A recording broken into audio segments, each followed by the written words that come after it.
আল্লাহর হাবিব বলেন, কিছু রোজাদার এমন আছে রোজা রাখছে কিন্তু রোজায় তার কোনো সওয়াব হয় নাই, রোজা রাখছে কিন্তু তার রোজায় কোনো বেনিফিট আল্লাহর কাছ থেকে পাবে না।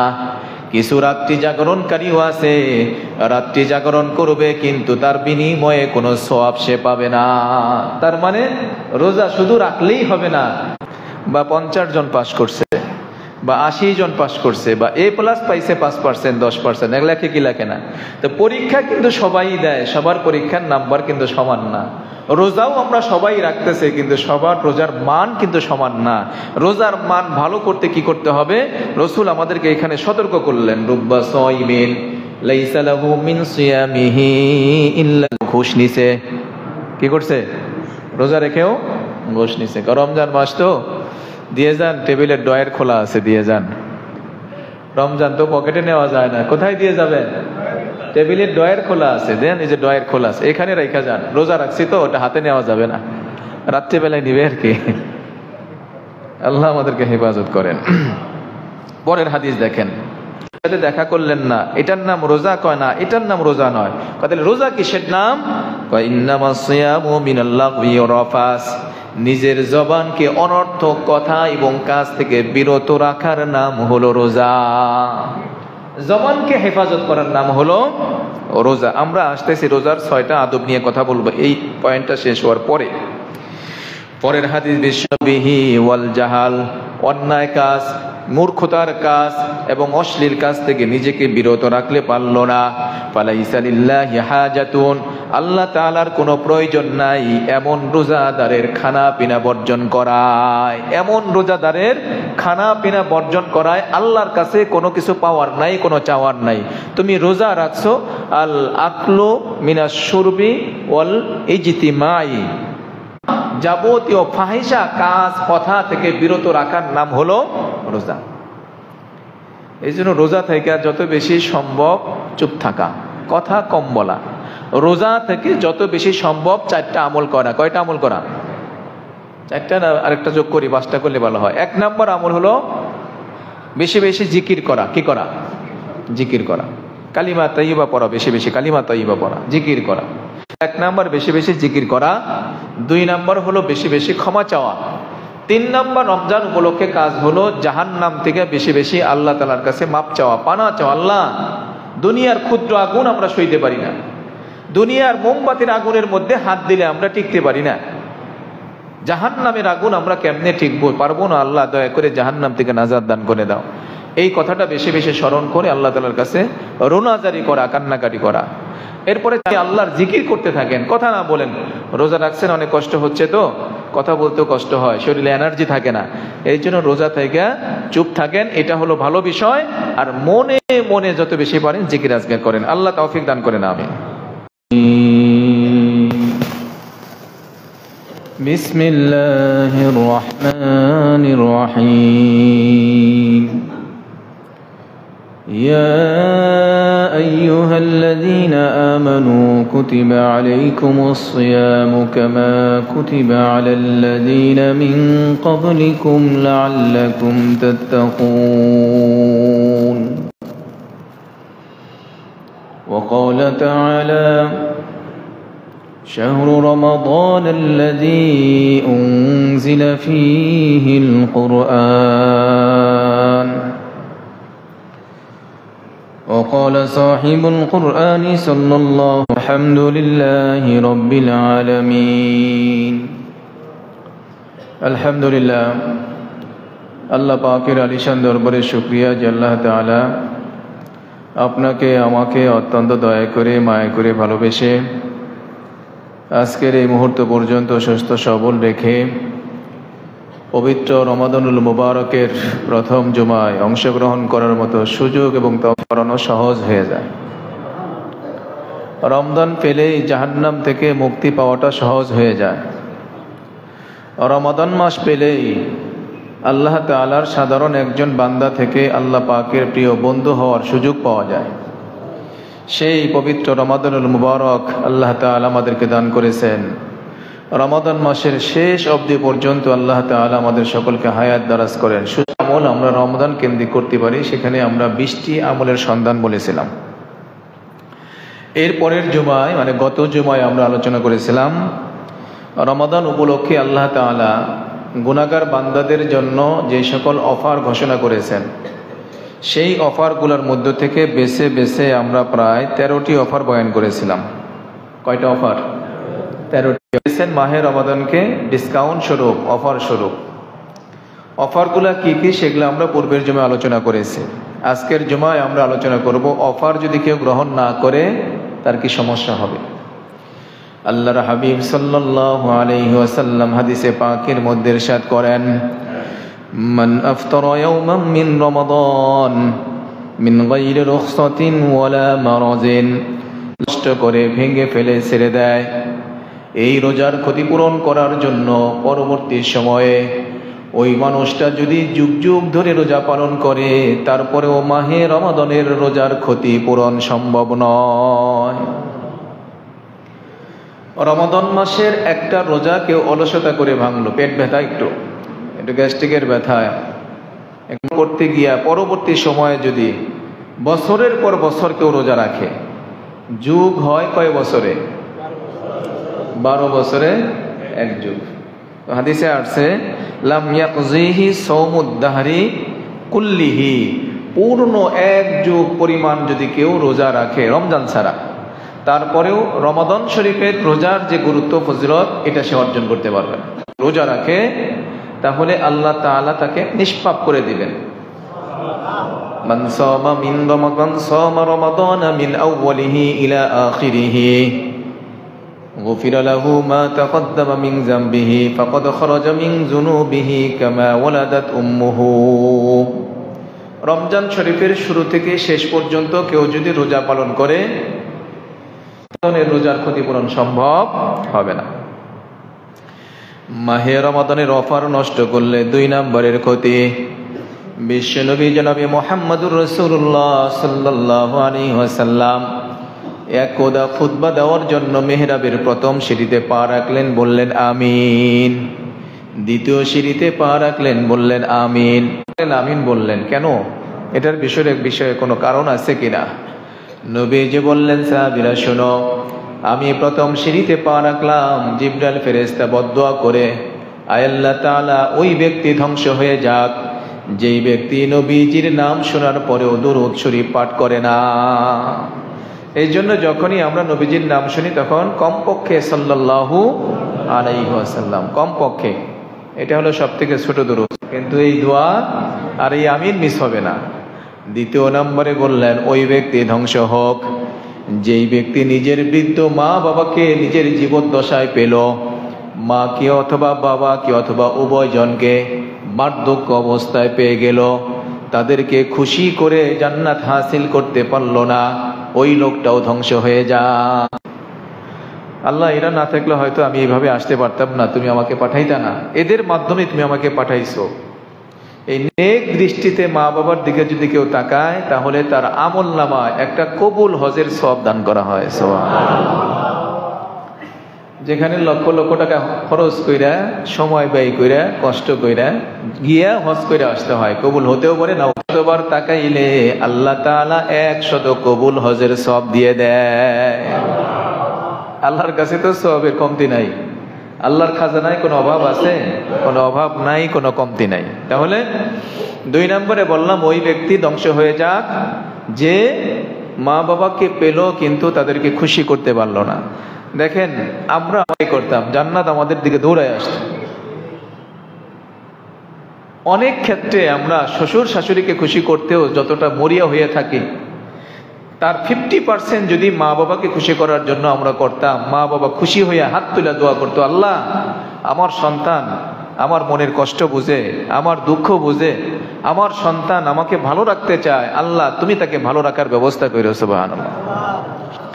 মা বাবার সাথে ভালো ব্যবহার করলে রিজিকের কবল থেকে হেফাজত করে। মা বাবার সঙ্গে ভালো ব্যবহার করলে আল্লাহ তাআলা তাকে লম্বা হায়াত দান করে দেয়। দুনিয়াতে বেশি দিন বেঁচে থাকতে চান তাহলে মা বাবাকে বেশি বেশি সম্মান করেন, তাদের বেশি বেশি খেদমত করেন, তাদেরকে সুখে রাখার জন্য একটু মেহনত করেন, একটু কষ্ট করেন। বলে মা বাবাকে যদি কেউ খুশি রাখে, ভালো, ইমানের সাথে মত, আর কি চাই? আর চাই কি আমরা? এই যে 5টা বিষয় বলা হলো, এই 5টা বিষয় কি ছোটখাটো বিষয় না, অত্যন্ত গুরুত্বপূর্ণ বিষয়। পাওয়া যাবে কেমনে? মা বাবার মনে কষ্ট না দিলে। এই জন্য কোরআন বলছে ওয়াকাদা রাব্বুকা আল্লা তা'বুদু ইল্লা ইয়াহু ওয়া বিল ওয়ালিদাইনি ইহসানা ইম্মা ইয়াবলুগান্না ইনদাকাল কিবার। বিশেষ করে তারা যদি বার্ধক্যে উপনীত হয়ে যায়, বৃদ্ধ বয়সে পৌঁছে যায়, তাদের সঙ্গে নরম ভাষায় কথা বলবা। একবার বলছো শুনে নাই, জিজ্ঞেস করছে খোকা কি বললি শুনি নাই, রাগ না করে তাকে আবার বলো বাবা আমি এইটা বলছি আপনি বুঝছেন কিনা কন। তাতেও যদি না বুঝে আবার তাকে বলে বুঝাও। শৈশবে আমরা একটা প্রশ্ন বাবাকে কতবার করছি। বরং মা বাবা বৃদ্ধ হয়ে গেলে শিশু বাচ্চাদেরকে আমরা যতটা আন্তরিকতার সাথে তাদের সাথে কথা বলতে পছন্দ করি, মা বাবার সাথে ওই রকম আচরণ করার জন্য আল্লাহ কোরআনে নির্দেশ দিয়েছেন। সুবহানাল্লাহ। এই জন্য মা বাবা যাদের আছে, 7 রাজার ধন আছে, আপনার বাড়ি নাই তাতে কি হয়েছে, আপনার একটা গাড়ি নাই তাতে কি হয়েছে, আপনার একটা পদ পজিশন নেই তাতে কি হয়েছে, আপনার মা আছে বলে আপনার সব আছে, আপনার বাবা আছে বলে আপনার সব। টাকার জায়গায় 3000 টাকা দিয়ে শাড়ি কিনে দিচ্ছেন, এবার কিন্তু মানা হবে না। এবার ওইটা সহ কাজা কাফার একসাথে আদায় করে 10,000 টাকার শাড়ি দেওয়া লাগবে। কিন্তু দেখেন তো আপনার মা বাবা কোনোদিন বাজেট দিছে যে খোকা ঈদ আসতেছে আমার শাড়ি লাগবে, গয়না লাগবে, জুতা লাগবে? যদি সন্তান বাহিরে থাকে, মা বাবার একটাই আবদার বাবা ঈদ আসলে যদি সুযোগ পাও বাড়িতে এসো, তোমার চেহারাটা যেন একটু দেখতে পারি, তোমার মুখের ডাকটা ধ্বংস হয়ে যাক। যে লোকটা মাহে রমাদান পেল, পবিত্র রমাদানুল মুবারক পেল, কিন্তু জীবনের গুনাহ থেকে মুক্ত হতে পারল না, এই ব্যক্তির ব্যাপারে জিবরাইল ফেরেশতা বদদুয়া করলেন। নবীজি বলেন আমি বললাম আমিন। তাহলে দেখেন তো একটা বিষয় আমরা একটু পর্যালোচনা করি। এর আগে নবীজি অনেক জায়গায়, নবীজি কোনোদিন বদদুয়া করছেন? করেন নাই। কিন্তু 2টা জায়গায় বদদুয়ার ফর্মুলা পাওয়া যায়। একটা হলো এই যে রমজান মাস, রমাদান পেল কিন্তু গুনাহ মাফ করাইতে পারলো না, আল্লাহর কাছ থেকে চাইতে পারলো না, চাওয়ার মতো চাইতে পারলো না, রোজা রাখার মতো রোজা রাখতে পারলো না, ওই ব্যক্তি ধ্বংস হয়ে যাক, বদদুয়া করছেন।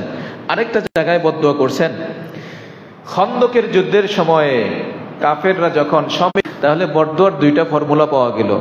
আল্লাহর ইবাদত বন্দেগীর ক্ষেত্রে কেউ যদি অলসতা করে, অবহেলা করে, ছেড়ে দেয়, তাহলে রাসূল বদদুয়া করছেন। তাহলে বোঝা যায় ছাড় দেওয়া যায় অন্য কোনো ক্ষেত্রে, কিন্তু ইসলামের বিধানের ক্ষেত্রে কোনো ছাড় দেওয়ার সুযোগ নাই। কথা বলেন ঠিক কিনা? মাঝখানে একটা কথা বলে দেই, অনেক সময় তালাকের মাসালা আসে আমাদের কাছে, গতকালকেও আসছিল, একটু সাবধান করে দিই আপনাদেরকে। গেছে স্ত্রীও কথা শুনতেছে না, আপনার খুব বেশি রাগ উঠছে, তাহলে 2 পর্যন্ত যায়েন, 1, 2 এর বাইরে যায় না। 2 পর্যন্ত গেলে কি হবে, আপনার রাগ থামছে, তখন মন চাবে হারে আমার না 2টা বাচ্চা আছে, আমার 3টা বাচ্চা আছে, বাচ্চাগুলোর কি উপায় হবে? বিবি ভালো লাগে না, কিন্তু বাচ্চা তো ভালো লাগে, তাই না? বিবি ভালো লাগে না, বাচ্চা ভালো লাগে। পৃথিবীতে সকল মা বাবা প্রাথমিক ধমকের সুরে, ধমক সতর্কতার জন্য। দ্বিতীয় হলো বায়েন, বিবাহ বিচ্ছেদ, আবার সেটাকে নবায়ন করা যাবে। 3য় নাম্বার হলো মুগাল্লাজা, যেটা চূড়ান্ত পর্যায়ের তালাক। এই তালাকের পরে আপনি চাইলেও আর সহজভাবে আপনি স্ত্রীকে ফিরিয়ে আনতে হবেন না, তখন হিলা বিয়ে দিতে হবে। কি দিতে হবে? হিলার কিন্তু নিয়ম আছে। 3 মাস স্ত্রী প্রথমত ইদ্যত পালন করবে, 3 মাস পার হওয়ার পরে আবার অন্য স্বামী গ্রহণ করবে। সে তালাক দেওয়ার পরে আবার সাধারণ অসুবিধা, সাংঘাতিক অসুবিধা। রাসূল বদদুয়া করছেন কিরকম? বলে রমজান পেল কিন্তু গুনাহ মাফ করাইতে পারে নাই, ওই ব্যক্তি ধ্বংস হয়ে যাক। এই জন্য প্রিয় ভাইরা আমার, রমজান মাস কিন্তু আমাদের মাঝখান থেকে হাঁটি হাঁটি পা পা করে বিদায় নিয়ে চলেছে। রমজানের প্রথম 10 দিন প্রায় পার হতে চলেছে। রমজান দেখতে দেখতে শেষ হয়ে যাবে, কিন্তু লক্ষণীয় বিষয় হলো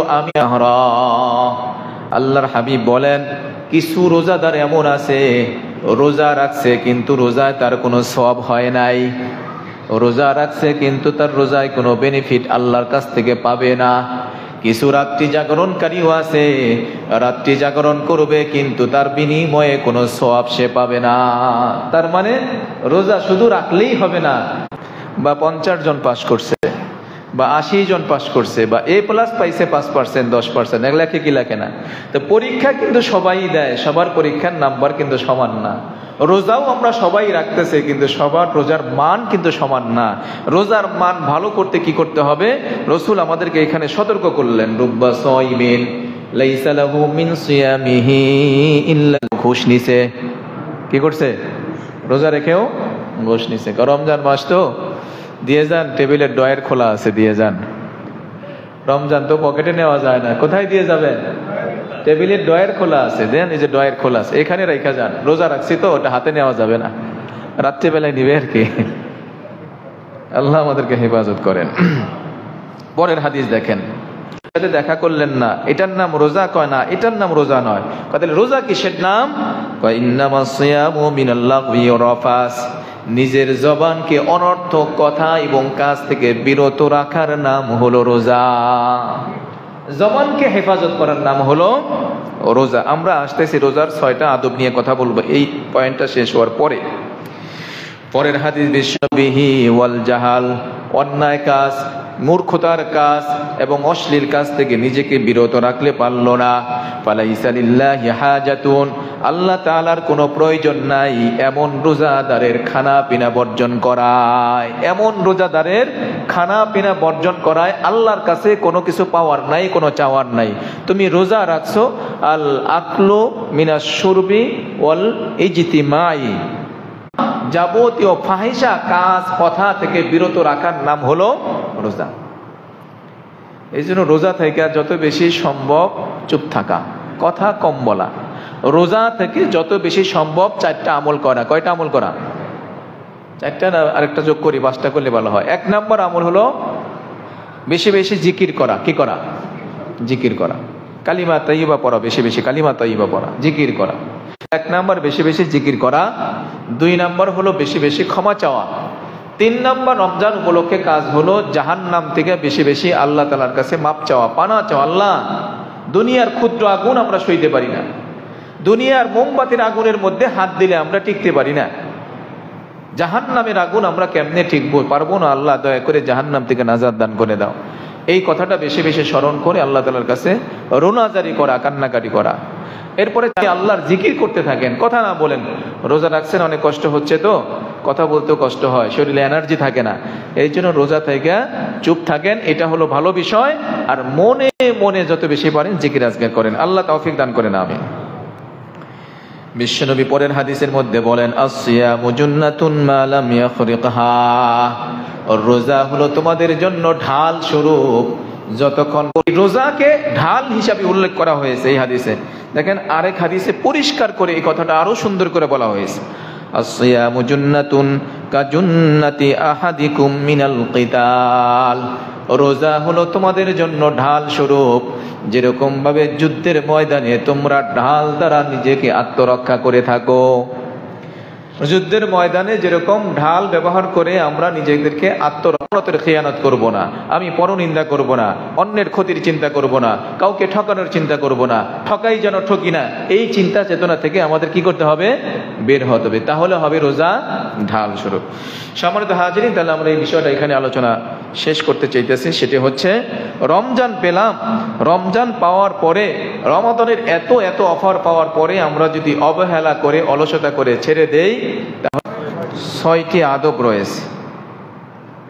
1 নম্বর আদব হলো, রমজান রোজা যখন থেকে শুরু হয়ে যাবে, রমজানের রোজা পরিপূর্ণ হওয়ার জন্য 1 নম্বর শর্ত হলো আমাদের সেহরি এবং ইফতারকে হালাল উপার্জনের মাধ্যমে করা।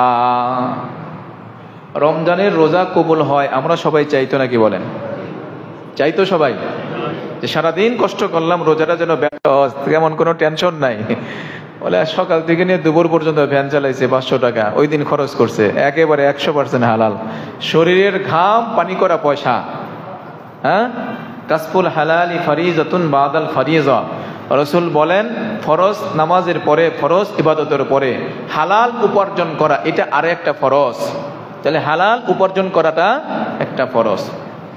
অনেক সময় আমরা 9 টাকা হালাল আছে, তাহলে ওইটার দ্বারা কোনো কাজ হবে না। এই জন্য রমাদানের রোজা কবুল হওয়ার জন্য 1ম শর্ত হলো হালাল।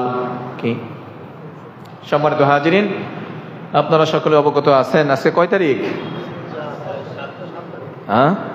7 তারিখ, তার মানে 1ম সপ্তাহ নাকি? হ্যাঁ, আমরা প্রত্যেক মাসের 1ম সপ্তাহে বিদ্যুৎ বিলের জন্য আপনাদের কাছ থেকে কিছু, আমিন। বলতেছিলাম রোজা শুদ্ধ হওয়ার আদবের কথা। 1 নম্বর আদব কি? হালাল উপার্জনের মাধ্যমে সেহরি খাওয়া, হালাল উপার্জনের মাধ্যমে ইফতার করা, আল্লাহ কবুল করে না আমি। 2 নম্বর আদব হলো আমাদের জবানের হেফাজত করা। কিসের হেফাজত করা? জবানের হেফাজত করা। এটা তো অনেক কঠিন আমাদের জন্য। জবানের হেফাজত এটা কঠিন। একটি ভাষায় বললেন না, অন্য কোনো ভাষায় বললেন না, সব কথা আপনি কোরআন থেকে বললেন। কি কারণ? বুড়ি সেটাও কোরআন থেকে জবাব দিচ্ছেন। মা ইয়ালফিজু মিন কাউলিন ইল্লা লাদাইহি রাকিবুন আতীদ। বুড়িমাটি কি বললেন?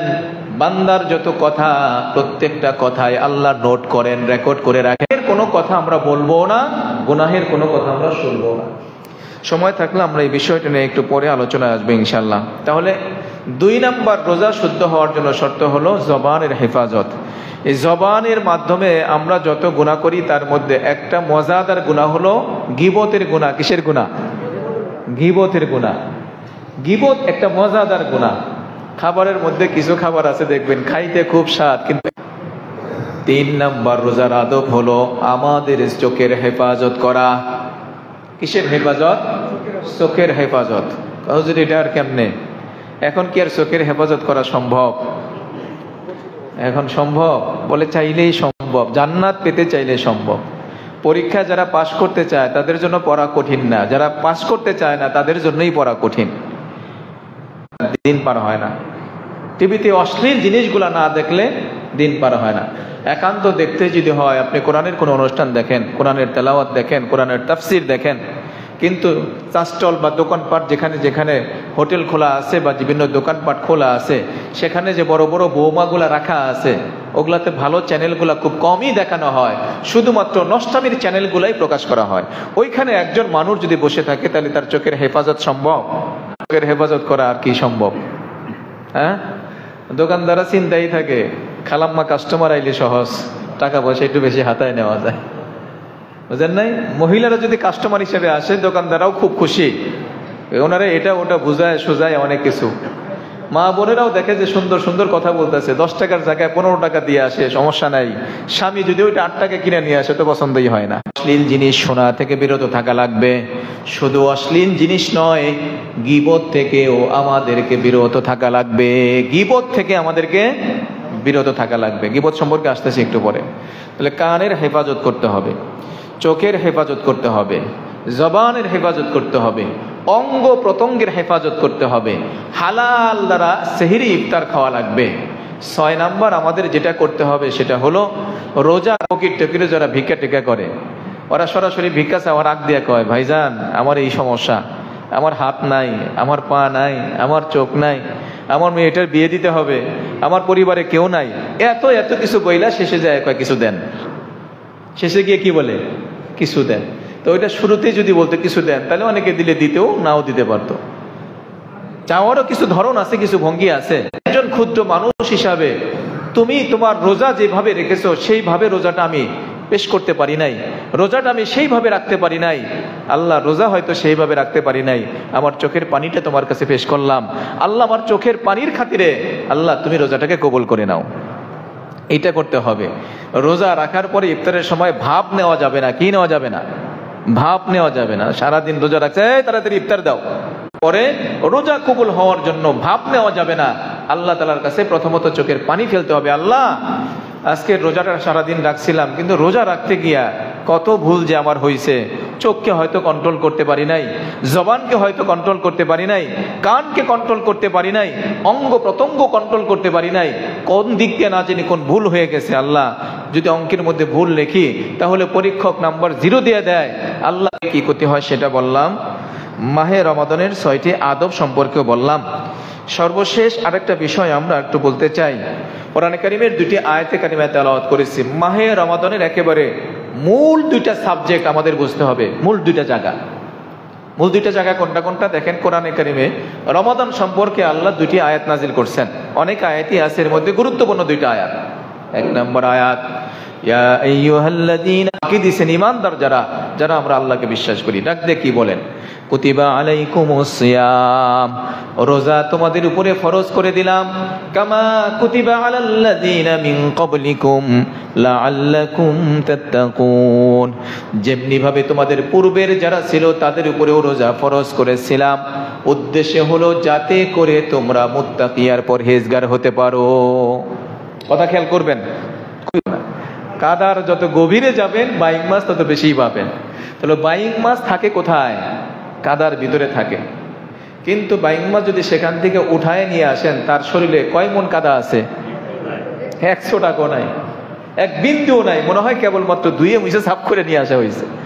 তো বাইং মাছ কাদায় থাকলে যেরকম তার শরীরে কাদা লাগতে দেয় না, এইটা যে জিনিস বলে রোজা তোমাদের জন্য ফরজ করে দিলাম যাতে করে তোমরা গুনাহ তোমাদের শরীরে, আল্লাযী উনজিলা ফীহিল কুরআন, শাহরু রমাদান আল্লাযী উনজিলা ফীহিল কুরআন, রমাদান মাস তোমাদেরকে দিছি। এই রমাদান মাস এমন একটা মাস যেই মাসে আমি আল্লাহ কোরআনে কারীম নাজিল করেছি। সুবহানাল্লাহ। কি বুঝলেন?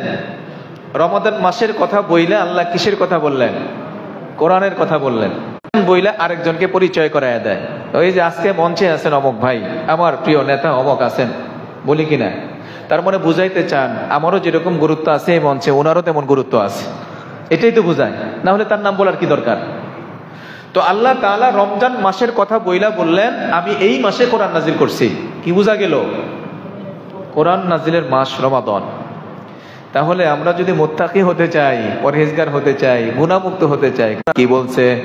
2 নম্বরের দায়িত্ব, 3 নম্বরের দায়িত্ব হলো কোরআনের তাফসীর ও জানা, শানে নজুল জানা, এই আয়াত কোন প্রেক্ষাপটে কেন নাজিল হয়েছে। 4 নম্বরের দায়িত্ব হলো কোরআন মোতাবেক নিজের জীবনটাকে সাজানো, কোরআন মোতাবেক নিজের জীবনটাকে সাজানো। সম্মানিত হাজিরিন, তাহলে রমজান তো কি নিয়া? ব্যবসা নিয়ে ব্যস্ত, চাকরি নিয়ে ব্যস্ত, ক্ষেত খামার নিয়ে ব্যস্ত। রমজান মাসেও যদি শুধু টাকাই কামাই করার জন্য ব্যস্ত থাকি, তাহলে কোন মাসে নেকি কামাই করবেন? নেকি কামাই করবেন কোন মাসে? এই মাসটাই হলো নেকি কামাইয়ের মাস। আল্লাহ বুঝার তৌফিক দান করেন। আসুন এই ব্যাপারে সর্বশেষ একটা হাদিস শুনে কথা শেষ করতেছি। আল্লাহর হাবিব বলেন, আসিয়ামু, ভোগ বিলাস থেকে আমি তাকে বিরত রাখছি, ফাশাফিনি ফিহি, সুতরাং তোমার এই বান্দার ব্যাপারে আমি রোজার সুপারিশ কবুল করে না। রোজা বলবে এই কথা, এই বান্দার ব্যাপারে আমি রোজার সুপারিশ কবুল করো। ওয়ায়াকুলুল কুরআন, কোরআন বলবে রব্বি ইন্নী মানাতুহুন নাওমা বিল্লাইল, আল্লাহ তাআলা তোমার এই বান্দাকে রাতের বেলায় আরামের ঘুম থেকে আমি আল্লাহ রব্বুল আলামিন উভয়ের সুপারিশ কবুল করে ওই বান্দা বান্দিকে আল্লাহ তাআলা জান্নাত দান করে দিবেন। সুবহানাল্লাহ। তাহলে আজকের খোলাসা কথার মধ্যে আমরা কয়েকটা বিষয় পেলাম। আবারও বলছি, 1 নম্বর বিষয় ছিল রমজানের অফার কবুল না করলে ক্ষতি আছে, কোরআন বুঝতে হবে, কোরআন মানতে হবে। আর পাশাপাশি রমজান মাসটাকে আল্লাহ দিয়েছেন লাআল্লাকুম তাত্তাকুন, যাতে করে তোমরা মুত্তাকি হতে পারো। বাইং মাছ যেরকম কাদায় থাকলেও কাদা লাগতে দেয় না, এই দুনিয়ার পচা গান্দা পরিবেশের মধ্যেও একজন রোজাদার থাকবে ঠিকই, কিন্তু সে তার শরীরের মধ্যে গুনাহের কোনো কাদা লাগতে দিবে না। যদিও আমি দোকানে আসি, আমি আমার চোখটাকে হেফাজত করি, যদিও আমি রাস্তায় আসি, আমি আমার চোখটাকে, আমার কানটাকে শরীরে আর রোগ থাকে না। আপনার জ্বর আসছে, 7 দিন অ্যান্টিবায়োটিক খাইছেন, তারপরে সাধারণত জ্বর থাকে না। পেটের সমস্যা, 7 দিন খাইছেন, মোটামুটি পেট ঠিক হয়ে গেছে। যে কোনো ধরনের ছোটখাটো অসুখ হলে আমরা ডাক্তারের কাছ থেকে 7 দিনের অ্যান্টিবায়োটিক খাইলেই সুস্থ হয়ে যায়। রমাদান মাসকে আল্লাহ 7টা ট্যাবলেট দিয়ে শেষ করেন নাই, রমাদানকে আল্লাহ 30 ট্যাবলেট দিয়েছেন। এই 30টা ট্যাবলেট নিয়ম মেনে যদি